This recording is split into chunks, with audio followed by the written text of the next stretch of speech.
ठीक, अब आ जाइए जल्दी से। अब कौन सा टॉपिक हो गया ये? ठीक है,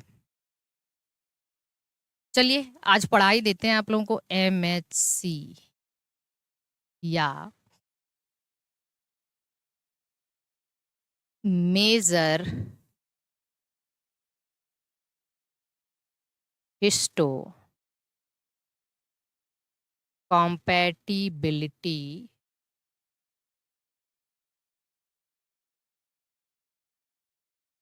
कॉम्प्लेक्स।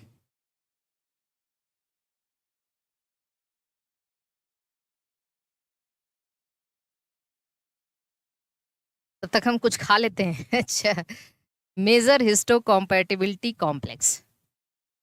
देखो MHC है क्या? अब MHC से आपको याद हो, अगर आप कहोगे कि मैम हमेशा याद दिलाते हो, आपको याद हो अगर NVS का पिछला पेपर देखिएगा 1-2 साल पहले का, तो उसमें MSc2 पूछा गया है। ठीक है, MSc2 से क्वेश्चन आया हुआ है कि कहाँ पे प्रेजेंट होता है। तो ये देखिएगा, इसलिए हम इसको करा ही देते हैं। MHC क्या है? एक ग्लाइकोप्रोटीन है।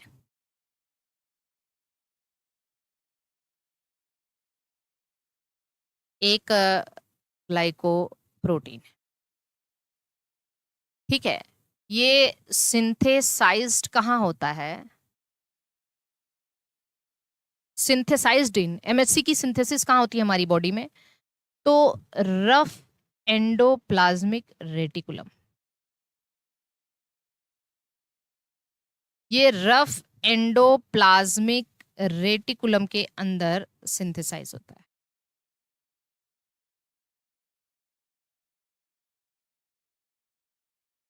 हाँ, सिलेबस हो जाएगा, हो जाएगा भाई सिलेबस, टेंशन मत लीजिए।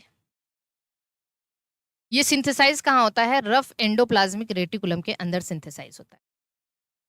एक चीज जान लीजिए कि MHC, हाँ, MHC हमारी बॉडी के प्रत्येक सेल पर प्रेजेंट होता है। जैसे क्या है ना, MHC समझो एक नेम प्लेट है हमारी बॉडी का। हमारी बॉडी जैसे होता है ना, हमारे घर का नेम प्लेट है, तो इससे हमारे घर की पहचान होती है कि भाई किसका घर है। इसी तरीके से हमारी प्रत्येक सेल के जो है मतलब ऊपर MHC प्रेजेंट होता है। ठीक, ये एक सेल का नेम प्लेट है समझो। It is actually the name plate of cell present. लेकिन एक कंडीशन है, present on plasma membrane of all the nucleated cell। ठीक है, all the nucleated cells, nucleated cells, इसका मतलब absent on plasma membrane of RBC।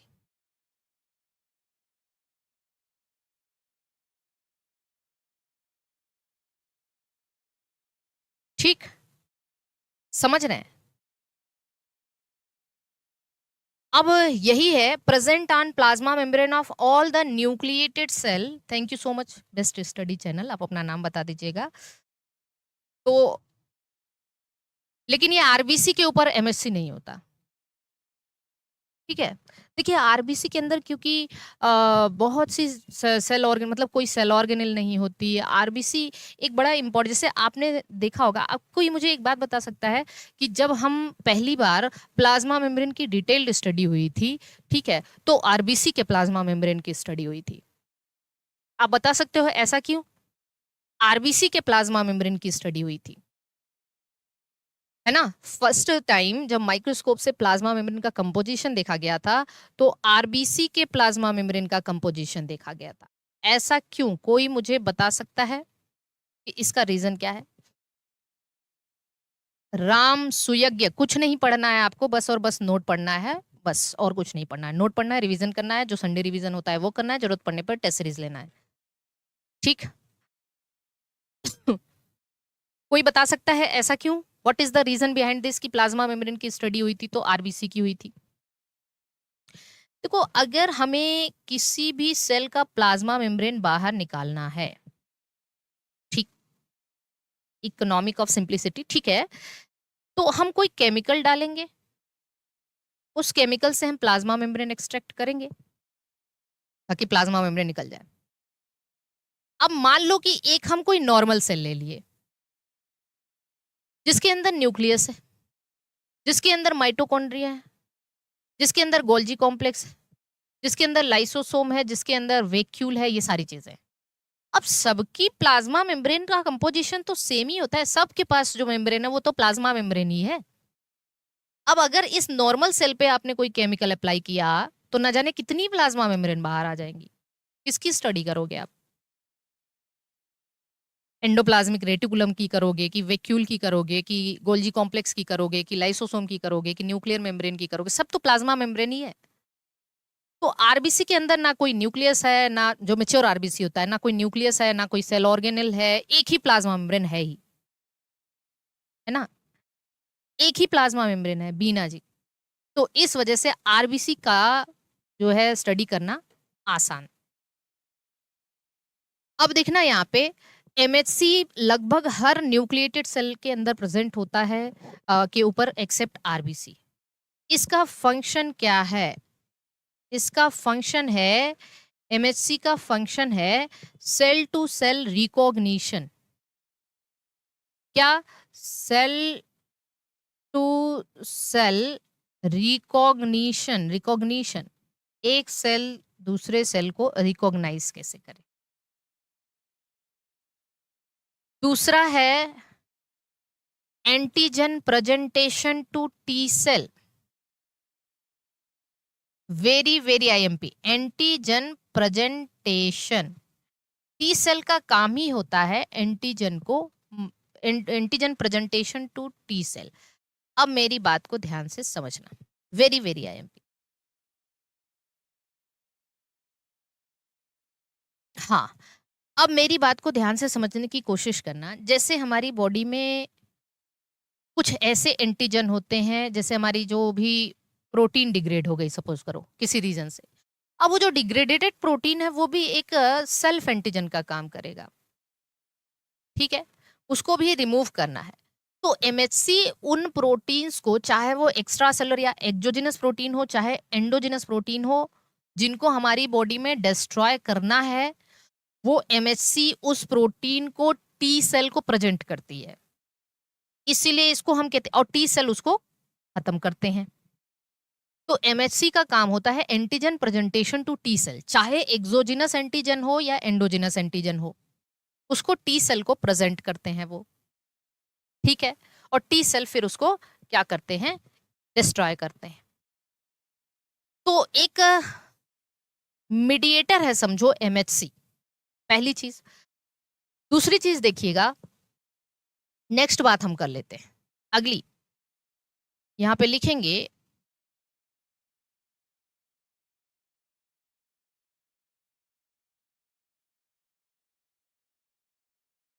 During organ transplantation. During organ transplantation, organ transplantation, MHC act as antigen. MHC खुद एक antigen की तरह काम करता है, जो बाहर से ऑर्गन आया उस पे जो एमएचसी होगा वो एंटीजन, एंड इंड्यूस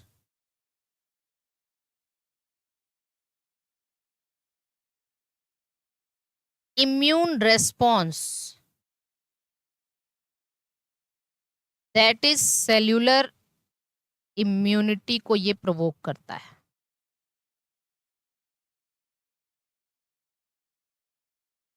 एंड या हेंस रिजल्ट इन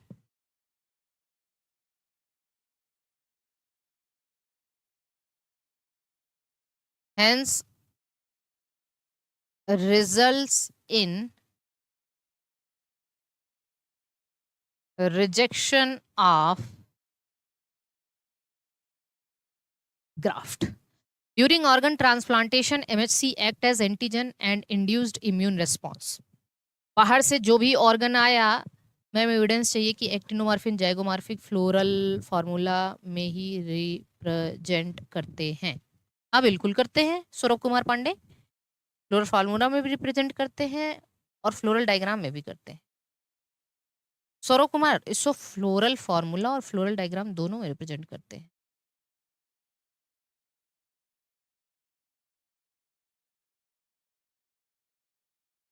डायग्राम में भी तो किया जाता है।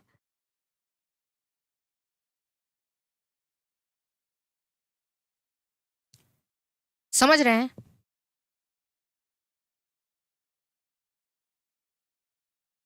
ऊपर नहीं बना रहे थे हम डायग्राम, जब बना रहे थे फ्लोरल एक्टिनोमार्फिक जाइगोमार्फिक, ऊपर भी तो बना रहे थे। अभी कितने सारे डायग्राम बनाए ऐसे ऊपर, मदर एक्सिस के ऊपर तो रिप्रेजेंट करते हैं। क्या एविडेंस क्या चाहिए, हम समझ नहीं पा रहे हैं।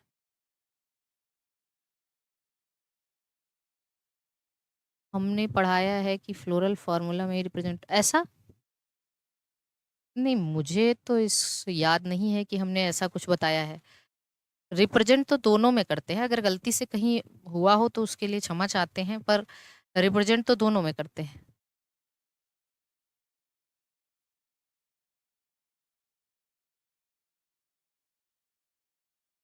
आइए देखिए यहाँ पे ध्यान से कुछ और बातें नेक्स्ट लिखेंगे। जो जीन ऑफ एमएचसी है, gene of MHC shows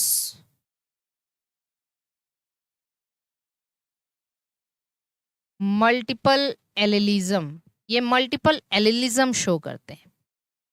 very very IMP. अब आप देखो एक पॉइंट आपको यहां से भी मिल गया, मल्टीपल एलिलिज्म शो करते हैं क्योंकि इनके जीन के बहुत सारे अलील्स होते हैं। Next point, except identical twins.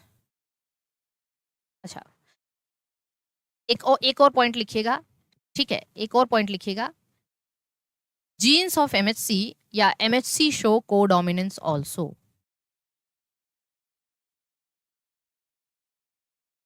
Codominance also मतलब ये कोडोमिनेंस भी शो करते हैं। कोडोमिनेंस का मतलब ये हुआ कि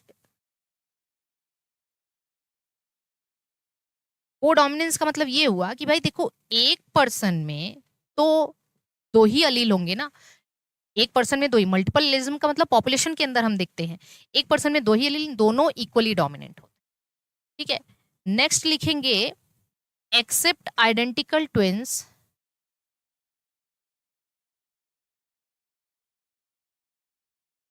accept identical twins, identical twins को छोड़ दिया जाए। Any two individual, any two individual, any two individual cannot have same MHC। Identical twin को छोड़ दिया जाए तो किसी दो दो इंडिविजुअल की एमएचसी सेम नहीं हो सकती। ठीक, यहां तक सभी को क्रिस्टल क्लियर। एमएचसी के बारे में जितनी बातें अभी तक हमने आपको बताया, ग्लाइकोप्रोटीन है हमारे रफ एंडोप्लाज्मिक रेटिकुलम के अंदर सिंथेसाइज होता है। ये लगभग सारे न्यूक्लिएटेड सेल्स के ऊपर पाया जाता है। Cell to cell recognition, antigen presentation करता है टी सेल को। और इसके अलावा ड्यूरिंग ऑर्गन ट्रांसप्लांटेशन, छोड़ दो, एमएचसी जो है वो मल्टीपल एलिलिज्म शो करता है, कोडोमिनेंस शो करता है। किसी दो आइडेंटिकल ट्विंस को छोड़ दिया जाए या तो और भी किसी भी व्यक्ति का एमएचसी सेम नहीं हो सकता। अब अगर हम एमएचसी के बारे में बात करें, जीन ऑफ एमएचसी, थोड़ा सा और इसको एलेबरेट करते हैं। एक एक लाइन समझना। देखो, जीन ऑफ एमएचसी अगर हम देखें तो कहाँ प्रेजेंट होता है, हमारे किस क्रोमोसोम के ऊपर प्रेजेंट। देखो,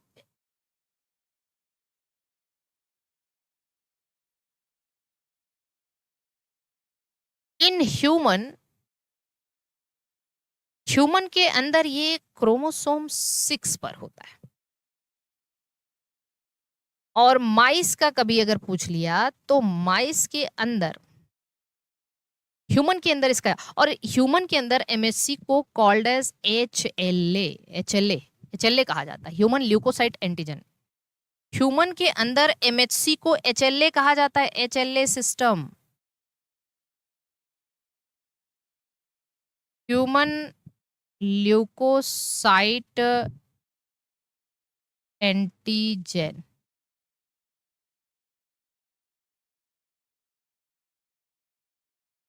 माइस के अंदर इसको H2 कॉम्प्लेक्स के नाम से जाना जाता है, H2 कॉम्प्लेक्स। और इसके जीन जो हैं वो क्रोमोसोम 17 पे होते हैं। निदुषी त्यागी क्या, अभी लिखते तो जा रहे हैं, अभी लिखते लिखिए, कोई दिक्कत नहीं है, तो सब केवल केवल थियरी अभी बता रहे हैं, अभी कॉन्सेप्ट तो बताया नहीं हमने। एमएचसी देखिए 3 तरीके के होते हैं। अब अगर हम टाइप्स ऑफ एमएचसी देखें, मेजर हिस्टोकॉम्पैटिबिलिटी कॉम्प्लेक्स 3 तरीके का होता है।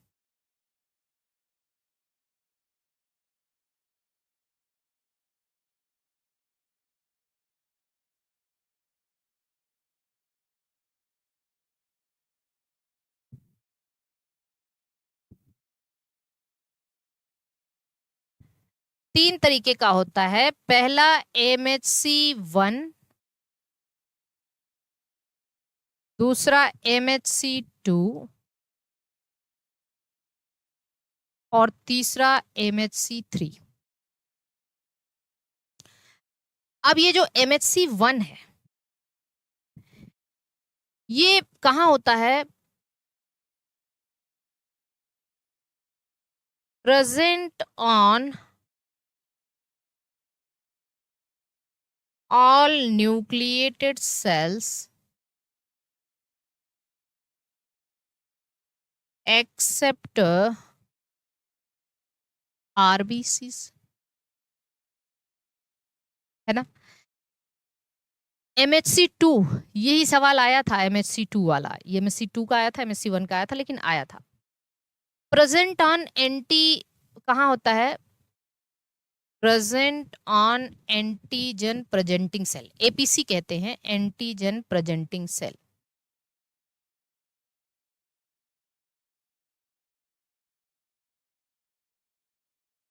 एंटीजन प्रेजेंटिंग सेल किसको कहते हैं जानते हैं? इम्यूनोलॉजी के अंदर हम बी सेल्स को कहते हैं, मैक्रोफेजेस, दैट इज करके लिखना, बी सेल, मैक्रोफेजेस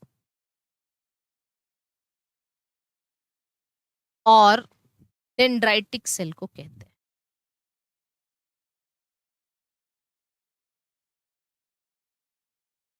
किसको किसको कहते हैं? बी सेल को कहते हैं, मैक्रोफेजेस को कहते हैं, डेंड्राइटिक सेल को कहते हैं। क्या? Antigen presenting cell. तो जो एंटीजन प्रेजेंटिंग सेल है वो किसके ऊपर पाया जाता है? बी सेल, मैक्रोफेजेस और डेंड्राइटिक सेल। जो MSC थर्ड है इसका रोल जो है ये थोड़ा रोल इन सेल सिग्नलिंग है, यहाँ पे इसका रोल इम्यूनोलॉजी में नहीं है, रोल इन सेल सिग्नलिंग। ये याद रख लेना, B cell, macrophages, dendritic cell, इनको हम एंटीजन प्रेजेंटिंग सेल के नाम से जानते हैं। सब कुछ बहुत स्लोली और बहुत ही ध्यान से पढ़ा रहे हैं आप, देखिए कुछ दिक्कत नहीं होगी, अभी सब समझ में आ जाएगा। एक बार अगेन रिपीट कर देंगे,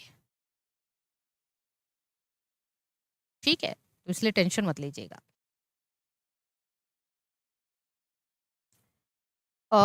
चलिए MHC1-2 के बारे में थोड़ा सा और देख लेते हैं। मेजर हिस्टो कॉम्पैटिबिलिटी के बारे में थोड़ा सा और देख लेते हैं।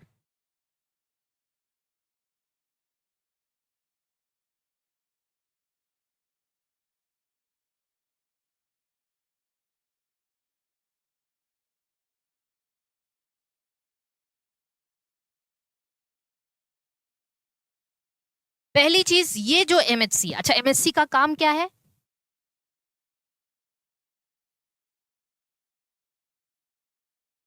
MHC का काम क्या है? कहीं भी डॉक्टर सुप्रिया कहीं भी एक्सेप्ट APC नहीं दिया है, ये चीज मेरे दिमाग में भी बहुत चली। हमने पाथफाइंडर देखा, हमने और भी किताबें देखी, हमने सर्च किया, पर हमें बस यही हर जगह मिला, present over all nucleated cell except RBC. तो हो सकता है कि एपीसी पे भी हो MHC1, पर वहां उसका काम ना हो। तो ये बिल्कुल जो जो चीज आपके जहन में आई वही मेरे दिमाग में भी चल रही थी, लेकिन कहीं भी एक्सेप्ट एपीसी नहीं दिया है। तो हमने जहां तक सर्च किया, MHC1 के बारे में देखना, MHC का काम है एंटीजन प्रेजेंटेशन करना। मतलब जो भी एंटीजन है, चाहे वो बाहर से आए हों चाहे वो इंट्रासेलुलर हो, उनको टी सेल को प्रेजेंट करना, है ना। तो MHC1 क्या करता है, MHC1 actually present intracellular, cell के अंदर कोई डैमेज टिश्यू, डैमेज प्रोटीन हो गई जो कि एंटीजन की तरह काम करने लग गया, तो इंट्रासेलुलर या, हाँ, आरबीसी में तो नहीं होगा, एपीसी की बात कर रहे हैं।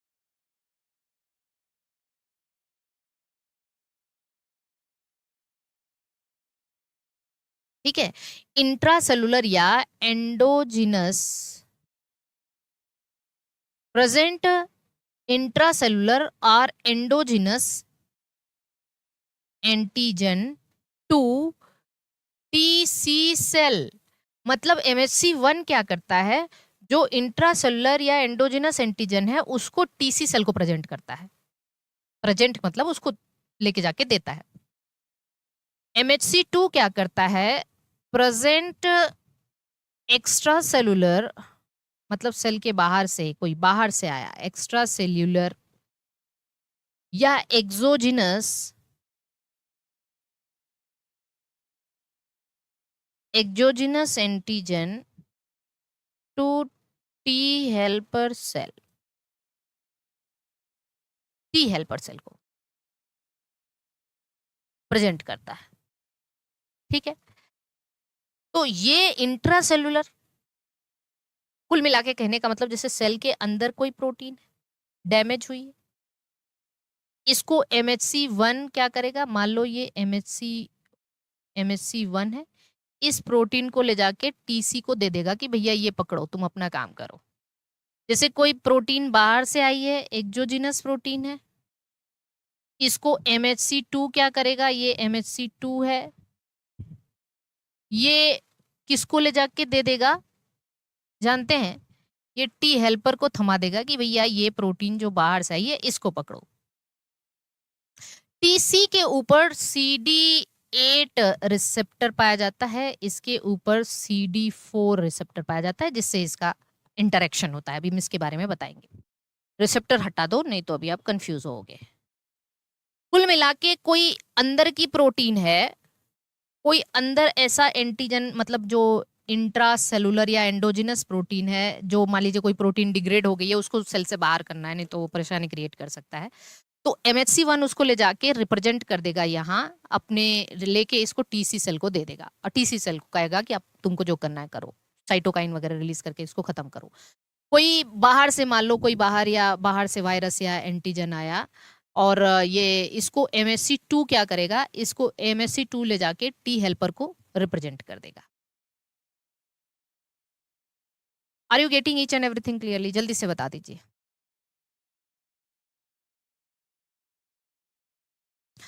अब थोड़ा सा हम और डिटेल चलते हैं। MHC1 का पूरा एक डिटेल, MHC1, MHC क्लास 1 ऐसे लिखा रहता है। MHC क्लास 1 कैसे करते हैं ये,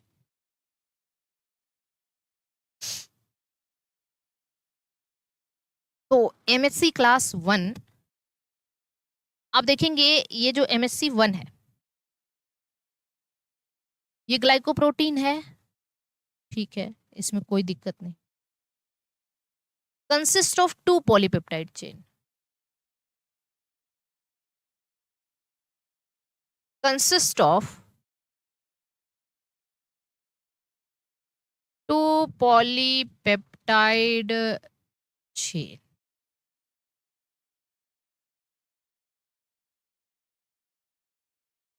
दो पॉलीपेप्टाइड चेन का बना है। अब ये दो पॉलीपेप्टाइड चेन क्या है? अल्फा चेन, ठीक है, अल्फा चेन, और इसको हम कहते हैं beta two chain. Alpha chain और बीटा टू माइक्रोग्लोब्यूलिन, है ना, इसको बीटा टू माइक्रोग्लोब्यूलिन कह देंगे। अरे भाई पिंक अभी नहीं इस्तेमाल करेंगे, ठीक है, परेशान नहीं होना, गलती हो गई। अल्फा वाला 3 चेन का बना होता है, अल्फा 1, अल्फा 2, अल्फा 3। अभी दिखाएंगे सब कैसे है ये, इसलिए परेशान नहीं होना। ये जो अल्फा 1 और अल्फा 2 है, ये दोनों कंबाइंड होके एंटीजन बाइंडिंग डोमेन बनाते हैं। इसी से एमएचसी, एमएचसी के इसी अल्फा 1 और अल्फा 2 से एंटीजन बाइंड करता है, एंटीजन बाइंडिंग डोमेन बनाते हैं। और ये जो अल्फा 3 है, ये बाइंड्स विद, एमएचसी का alpha 3 binds with CD8 receptor of TC cell. बस आप मुझे ये बताओ, अब आप एक चीज समझना, टी साइटोटॉक्सिक जो टीसी सेल है, ये देखो टीसी, टीसी सेल के ऊपर CD8 रिसेप्टर होता है, और टीसी से कौन सा एमएचसी इंटरेक्ट करता है? MHC1 ये इंटरेक्ट करता है। बस ये जरूर याद रखना, ये हम बार बार कहते हैं, टीसी के ऊपर CD8 रिसेप्टर पाया जाता है। टी हेल्पर के ऊपर, जो टी हेल्पर है, टी हेल्पर के ऊपर CD4 रिसेप्टर। ये हम लोग जब CSIR करते थे ना, तो वहां पे ये क्वेश्चन बहुत ही कॉमन था। और ये MHC2 इससे इंटरेक्ट करता है, MHC2। तो MHC2 कैसे याद रखेंगे? 2H, है ना, देखो ऐसे याद रखेंगे भाई, MHC2 है, 2 को H बना दो टी हेल्पर, और H को 4 भी बना सकते हो, तो CD4। तो MHC2 टी हेल्पर के ऊपर CD4, MHC1 CD8 और टी साइटोटॉक्सिक, ऐसे कर सकते हो। तो ये तो हमने जस्ट एक आपको बताया, अभी ध्यान दीजिएगा, थोड़ा पेशेंस रखेंगे सब अच्छे से समझ में आ जाएगा। क्या बताया? वह खाने,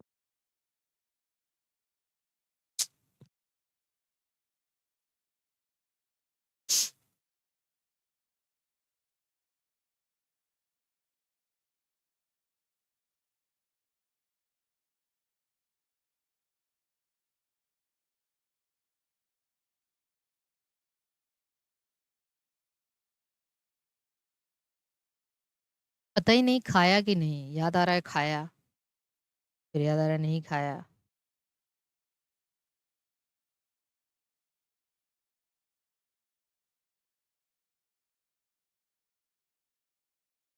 ऐसा हो जाता है कभी कभी ना।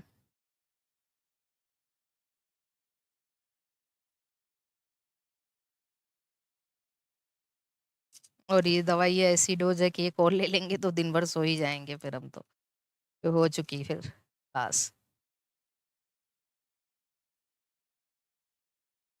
अगर दूसरी हो गई है तो, इसलिए रहने देते हैं।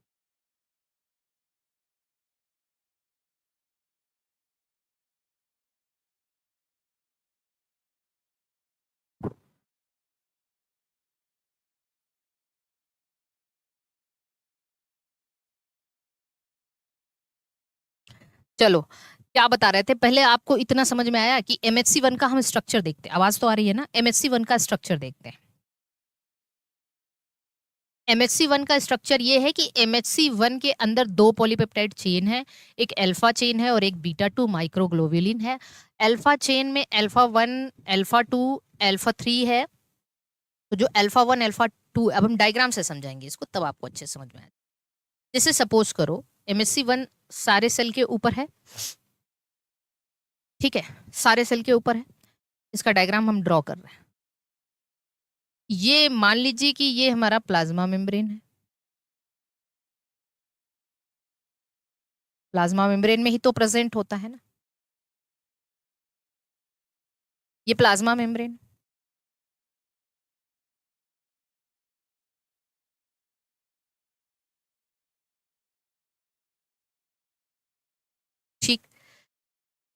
अब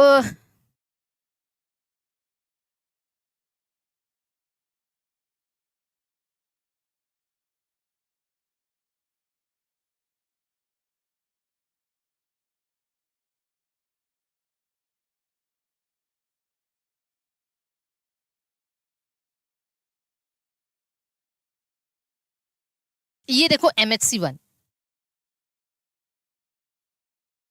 अरे इतना चार्ट वार्ट कौन है यार, जिंदगी इतनी ज्यादा जो है ना वैसे नहीं चल पाती है मेरी, तो हमने कभी कोई टाइम टेबल बनाना बड़ा हेक्टिक लगता है। ठीक है, ऐसा होना चाहिए, पर सब चीज एकदम वेल मैनर्ड तरीके से हो तो।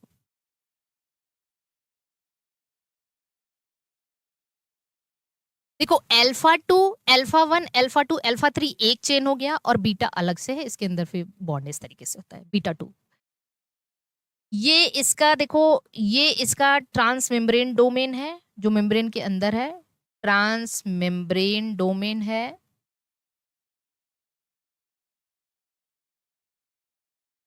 और ये इसका साइटोप्लाज्मिक टेल है।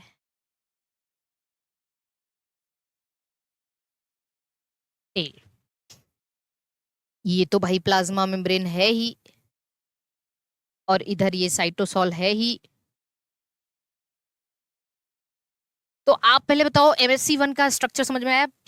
मतलब सेल की प्लाज्मा मेम्ब्रेन बना रखी है हमने, प्लाज्मा मेम्ब्रेन के अंदर MHC1 प्रेजेंट है, alpha chain beta 2 microglobulin. Alpha 1 और अल्फा 2 मिलके क्या बनाए? एंटीजन बाइंडिंग डोमेन, है ना?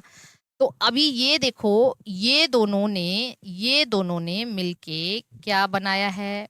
Alpha 1 alpha 2 antigen binding domain, ABD। हाँ, रैंडमनेस चाहिए बिल्कुल डॉक्टर सुप्रिया। और अल्फा 3 जो है, और वैसे हम तो बहुत ज्यादा रफ टफ हैं भाई, सच में बहुत रफ टफ। मेरे साथ वाला इतना पंक्चुअल है, और हम उतने ज्यादा रफ टफ हैं, तो इसलिए सब कुछ पटरी पे चलती है, समझ रहे हैं? दोनों रफ टफ हो गया, दोनों पंक्चुअल हो गए, तो बस लड़ाई होगी। आपको पता है ना कि मतलब रिपल्सन होना स्टार्ट हो जाता है। तो ये इसलिए मेरा भी काम चल जाता है, कि मेरी भी चीजें याद रहती हैं सबको। तो अल्फा 3 की अगर हम बात करें, आप मुझे बताओ अल्फा 3 किससे बाइंड करता है? Bind with the CD8 of TC cell. अब हम यहाँ एक TC सेल बना देते हैं। लो भैया, ये हमने TC सेल बना दिया। TC सेल, TC सेल का के ऊपर कौन सा रिसेप्टर है, आप बता दो आप हमें। इसके ऊपर रिसेप्टर है CD8। इसके ऊपर रिसेप्टर है CD8। CD8 उससे कौन बाइंड करता है? ये अल्फा 3 बाइंड करता है, MHC3 का। अब पहले बताओ स्ट्रक्चर समझ में आया या नहीं?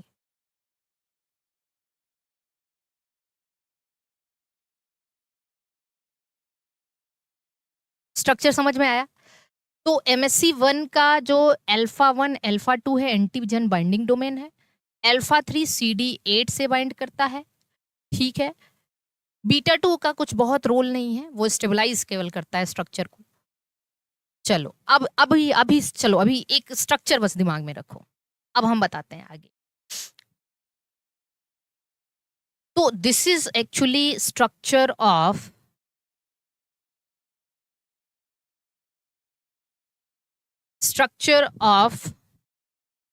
MHC1। एक्चुअली हम डिस्टेंस में रहते हैं, तो लेकिन मेरी कोई भी चीज़ अगर हम घर में ऐसे पूछ दें, भाई ये चीज़ नहीं मिल रही, तो एक ही मिनट में मेरा पारा हाई हो जाता है। तो ये मेरे अंदर थोड़ी पेशेंस की कमी है, और शॉर्ट टर्म पहले तो बहुत ज़्यादा, मतलब जो एक तरीके से आप कह सकते हैं शॉर्ट टेम्पर पहले ज़्यादा थे, अभी तो काफ़ी कंट्रोल हो गया है। तो मेरे मतलब आप सोचिए कि हस्बैंड का जो मेमोरी है इतनी स्ट्रांग है कि वो बैंक में है, इतने बिजी हैं, अगर हम अभी फोन करके पूछ देंगे यार ये चीज़ नहीं मिल रही है, तो इस अलमारी के इस बैग के इस खाने में है, ये वाला जवाब आता है, और एग्जैक्टली वही मिलता है वो चीज़। मतलब एक बार वो आते हैं घर पे ना, तो पहले देखते हैं सारी चीजें रखी कहाँ है, ताकि मेरे को भी जरूरत पड़े तो मिल जाए। तो यही चीज है।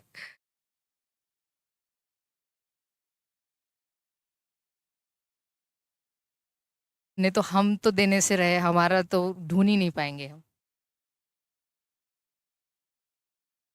तो क्लियर है यहाँ पे MHC1 का स्ट्रक्चर। ओके। अब हम जो बताने जा रहे हैं उसको आप बहुत ध्यान से देखेंगे, उसको आप बहुत ध्यान से देखेंगे।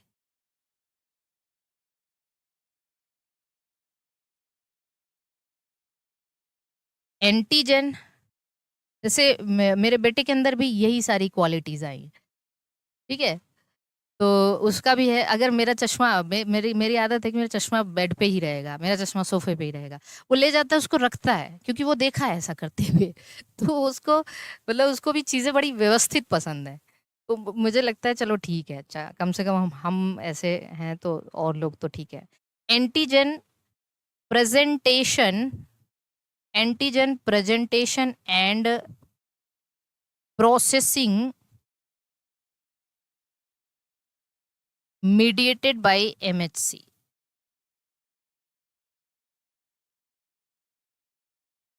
MHC1 क्या है? Antigen presentation and processing mediated by MHC1। कैसे हो रहा है? ये क्या करेगा बताइए? इस पाथवे को हम क्या कहेंगे? इंडोजिनस एंड एंडोजिनस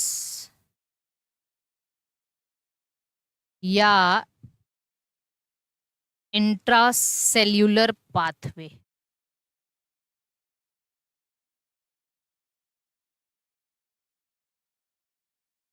एंडोजिनस या इंट्रासेल्यूलर पाथवे। ठीक। एंडोजिनस या इंट्रासेल्युलर पाथवे। अब देखिए, एंडोजिनस या इंट्रासेल्युलर पाथवे की बात करें तो जैसे मान लो ये एक सेल है, न्यूक्लिएटेड सेल। इस न्यूक्लिएटेड सेल के अंदर कोई प्रोटीन है, ये प्रोटीन है जो डिग्रेड हो गई। जब ये प्रोटीन टूट गई तो अब ये सेल्फ एंटीजन बन गया।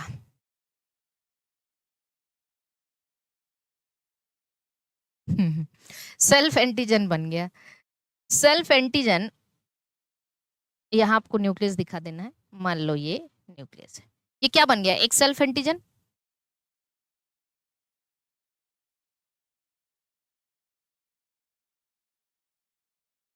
ये मान लो न्यूक्लियस है,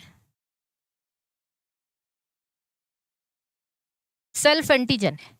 इस सेल्फ एंटीजन को यहां पे है MHC1। MHC1 बताते हैं भाई, इसका स्ट्रक्चर देख लो। MHC1 का स्ट्रक्चर यहां बना रहे हैं, आप ध्यान से देखिएगा।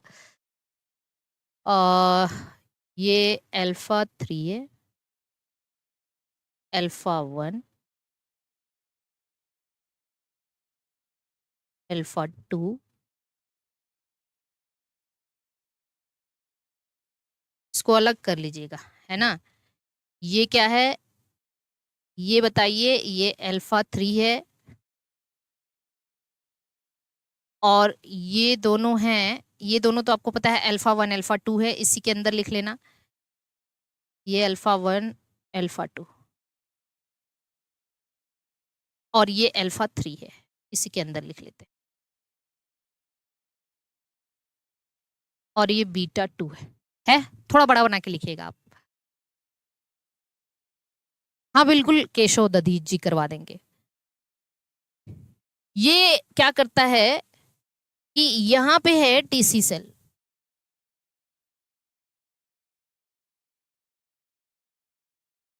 ये टीसी है। इस एंटीजन जो अंदर की टूटी हुई प्रोटीन है, ये इसको प्रेजेंट कर देगा टीसी सेल को बाहर। ये देखो, ये सेल्फ एंटीजन लिखना, ये टीसी सेल को सौंप दे रहा है, और ये किससे बाइंड कर रहा है? टीसी के ऊपर ये जो रिसेप्टर है, कौन सा रिसेप्टर है? CD8 से कौन बाइंड कर रहा है?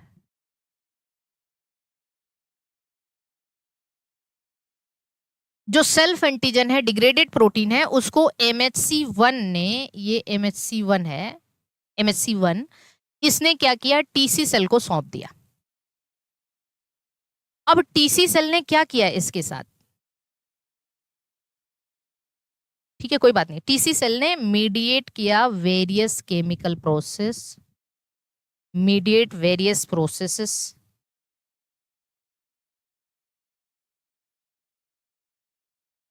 ऐसे लिखिए, TC cell mediate various chemical processes and destroy intracellular antigen। Tough लगा होगा आप लोगों को? एकदम आसान तरीके से हमने बताया आपको कि MHC1 का काम क्या है। सेल्फ एंटीजन या इंट्रासेलुलर एंटीजन को टीसी सेल को प्रेजेंट करना, बस यही है। टीसी सेल के ऊपर CD8 रिसेप्टर होते हैं, जिससे इसका अल्फा 3 इसको रिकॉग्नाइज करता है, और alpha 1 alpha 2 antigen binding domain बनाता है। अल्फा 1 अल्फा 2 ही MHC1 का अल्फा 1 अल्फा 2 जो है वो एंटीजन रिप्रेजेंट करता है। इतनी बात बता दीजिए कि समझ आई या नहीं?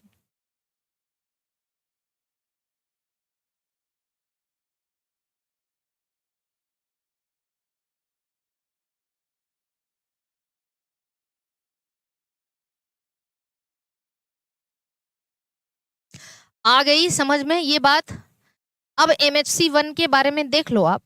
ग्लाइकोप्रोटीन है, 2 पॉलीपेप्टाइड का बना है, अल्फा में 3 चेन है, 1 2 3, alpha 1 alpha 2 antigen binding domain बना रहे हैं, alpha 3 bind with CD8 receptor of TC cell. ठीक है, इसके बाद हमने स्ट्रक्चर यहां बना भी दिया है। ओके, स्ट्रक्चर हमने बना भी दिया है, और फिर यहां पे एंडोजिनस पाथवे को मीडिएट करता है MHC1। MHC1 किस पाथवे को मीडिएट करता है? एंडोजिनस पाथवे को मीडिएट करता है endogenous intracellular pathway. Intracellular antigen को किसको प्रेजेंट करता है? टीसी सेल को। चलो नेक्स्ट, अब हम थोड़ा MHC2 के बारे में देखते हैं।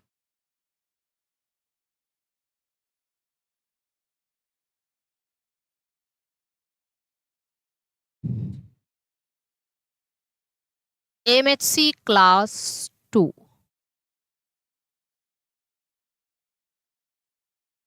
MHC क्लास 2 ये कहां प्रेजेंट है? तो आप लिखेंगे present on antigen presenting cell. Present on antigen presenting cell मतलब किसके ऊपर प्रेजेंट होता है? ये बी सेल,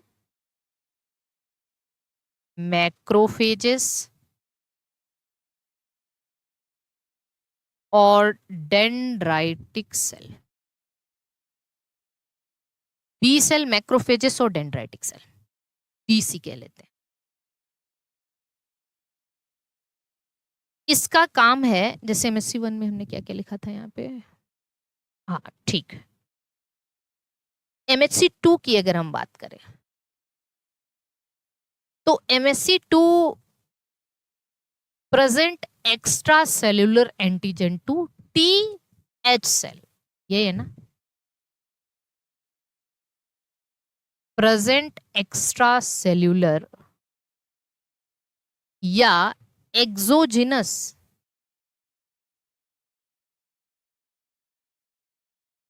बाहरी एंटीजन को to T helper cell, T helper cell को प्रेजेंट करता है। ठीक है ना? अब ये भी क्या है? 2 पॉलीपेप्टाइड चेन का बना होता है। MHC का स्ट्रक्चर देखेंगे, 2 पॉलीपेप्टाइड चेन, अल्फा चेन और बीटा चेन, अल्फा चेन और beta chain. Alpha one, alpha, देखो अल्फा टू और अल्फा वन, इसमें दो।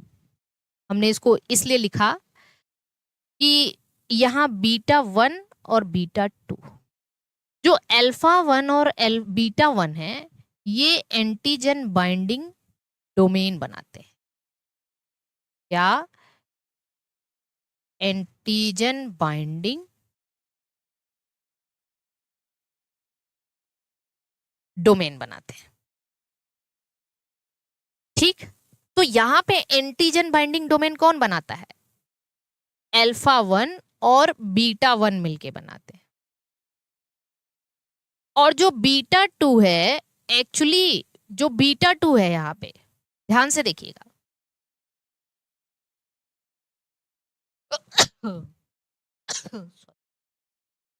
यहाँ पे जो बीटा टू है ये binds with binds with CD4 of T helper. जैसे वहां पे अल्फा 3 बाइंड कर रहा था किससे? CD8 ऑफ टी साइटोटॉक्सिक, यहाँ पे ये बाइंड करता है। कौन? Beta two bind with CD4 of T helper. अब इस MSC2 का स्ट्रक्चर देख ले। कोई भी एक एंटीजन बाइंडिंग सेल है, मतलब एंटीजन प्रेजेंटिंग सेल है, इसका ये प्लाज्मा मेम्ब्रेन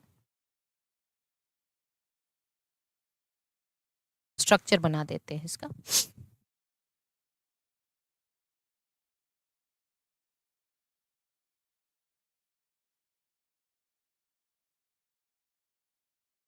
ठीक, इसके बाद हमने क्या किया, यहाँ पे हमारे पास है अल्फा वन और अल्फा टू, यहाँ पे हमारे पास है बीटा वन और बीटा टू, ये दो अलग अलग चेन पूरी।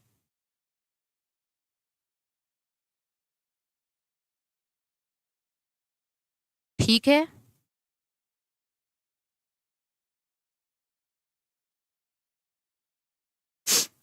ये ट्रांस मेम्ब्रेन, ये जो दोनों हैं, ये क्या है? Transmembrane domain. ये देखो, ये ट्रांस मेम्ब्रेन डोमेन है इसका, जो विद इन प्लाज्मा मेम्ब्रेन होता है। ये साइटोसोलिक डोमेन है, साइटोसोलिक टेल है। और ये तो आपका एक्स्ट्रा सेलुलर डोमेन है, एक्स्ट्रा सेलुलर डोमेन है।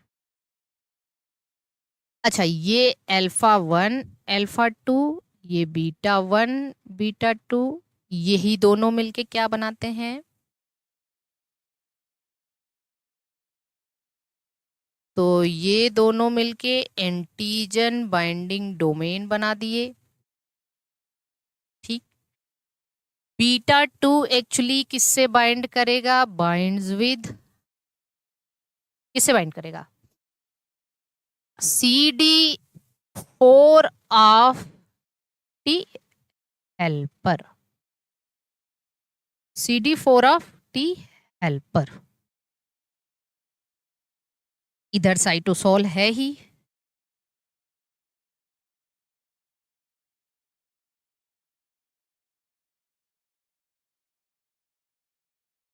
इधर साइटोसोल।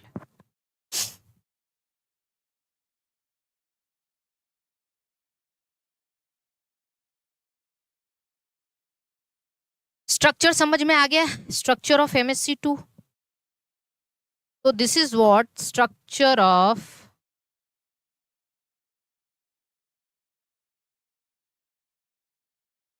MHC2। ये MHC2 का स्ट्रक्चर है।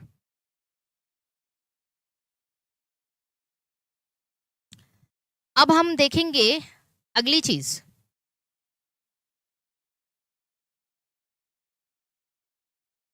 presentation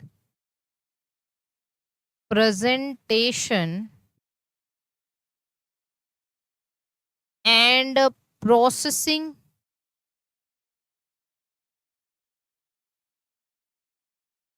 mediated processing of antigen, या चलिए processing of antigen mediated by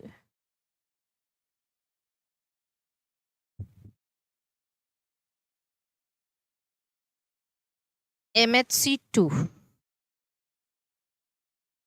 presentation and processing of antigen mediated by MHC2, कौन सा पाथवे ये करेगा आप बताइए? एक्स्ट्रा सेल्यूलर या एक्सोजिनस पाथवे?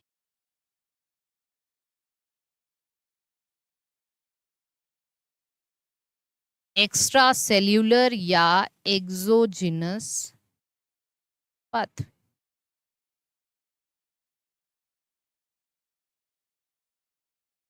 अब देखिए कुल मिला के अब फिर से वैसा ही डायग्राम,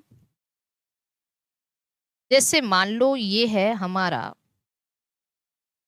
कोई भी एंटीजन प्रेजेंटिंग सेल, ये इसका हमने न्यूक्लियस बना दिया। ये मान लो क्या है? एंटीजन प्रेजेंटिंग सेल, एपीसी, कोई भी एंटीजन प्रेजेंटिंग सेल है जिसके ऊपर MHC2 होगा। ये मान लो कोई फॉरेन एंटीजन है,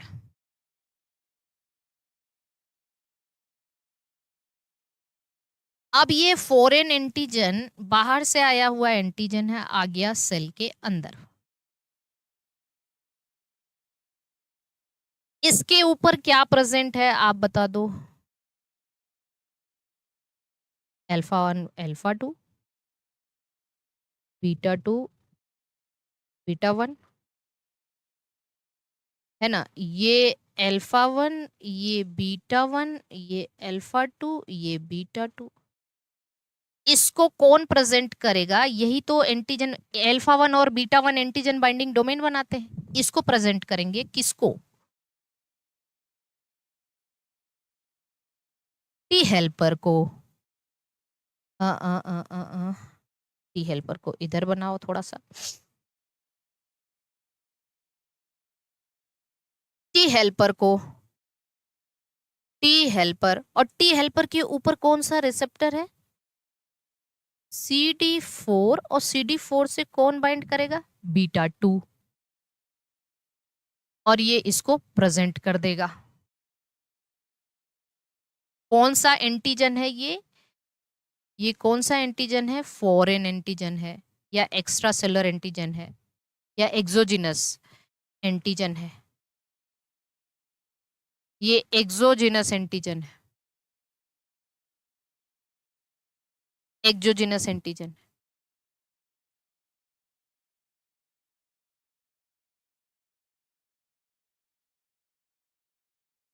समझ गए? अब ये क्या करेगा? T helper mediates various chemical processes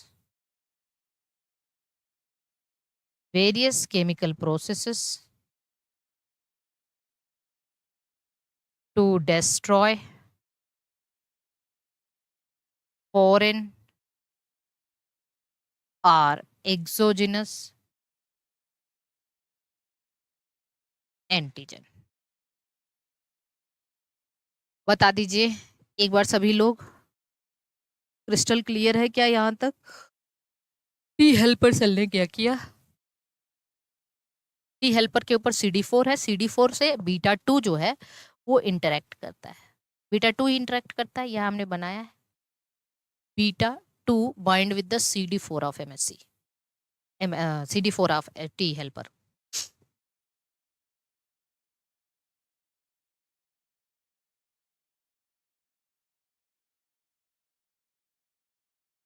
किसी को यहां तक कोई दिक्कत हुई क्या?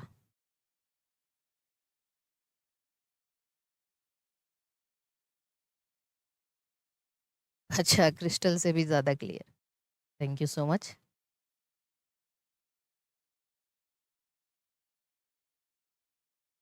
ठीक। ये क्या है भाई?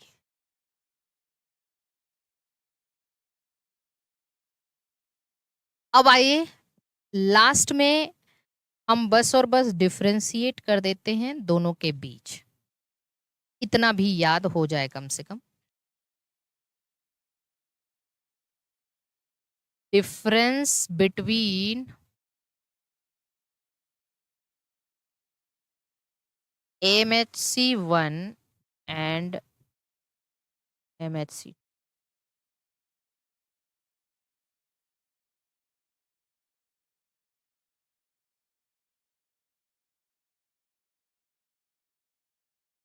MHC1, MHC2 के बीच डिफरेंसेस देख लेते हैं।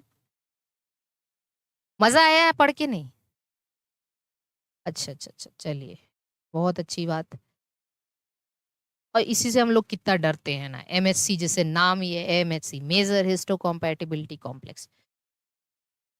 अब MHC1 को हम क्या लिखेंगे? Found on all nucleated cells. बस ऑल न्यूक्लिएटेड सेल लिख दिया, RBC तो वैसे भी नहीं आएगा। और ये फाउंड ऑन APC के अंदर B cell, macrophage cell, MP cell और DC सेल आ जाते हैं, डेंड्राइटिक सेल। दूसरा आप बताइए, मीडिएट क्या मीडिएट करता है ये? Mediate endogenous. MHC1 किसको मीडिएट करता है? Endogenous pathway. और ये endogenous pathway that is present intracellular antigen, intracellular antigen to TC cell. ये क्या करता है? मीडिएट एक्सोजिनस पाथवे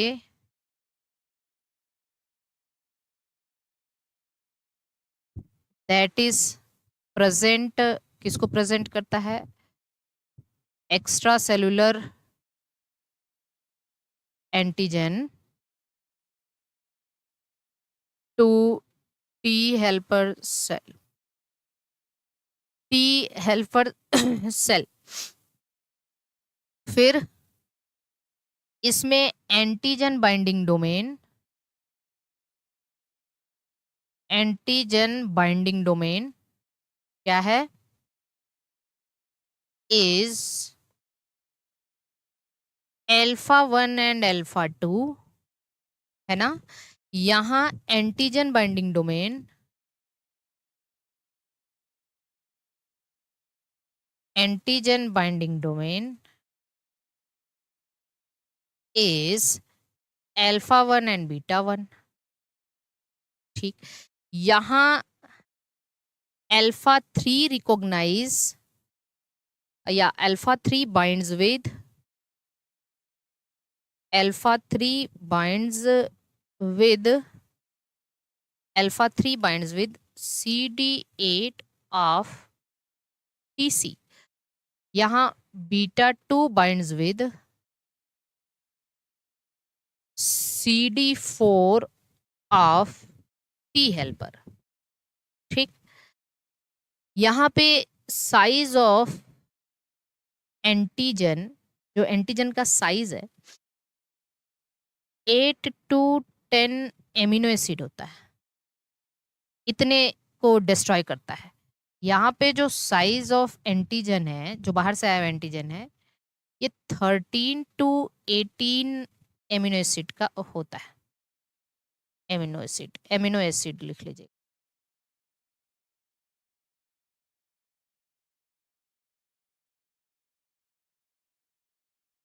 बता दीजिए। डिफरेंसेस भी तो अच्छे से समझ में आ गए ना आपको? डिफरेंसेस भी समझ में आ गए और आपको एमएससी का कॉन्सेप्ट समझ में आ गया होगा। जो साइज ऑफ एंटीजन है 8 से 10 और size of antigen 13 to 18। Clear? चलिए, तो आज के लिए बस इतना। मिलेंगे नेक्स्ट क्लास में। इम्यूनोलॉजिकल डिसऑर्डर्स पढ़ेंगे। इम्यूनोलॉजिकल डिसऑर्डर में कुछ कॉन्जेनाइटल आएंगे, कुछ एक्वायर्ड आएंगे। तो कॉन्जेनाइटल के अंदर जो है हम लोग पढ़ेंगे क्या नाम है, बहुत सी immunology, allergy, hypersensitivity, autoimmune disease, और एक्वायर्ड के अंदर एड्स पढ़ेंगे। ठीक है, तो ये सब।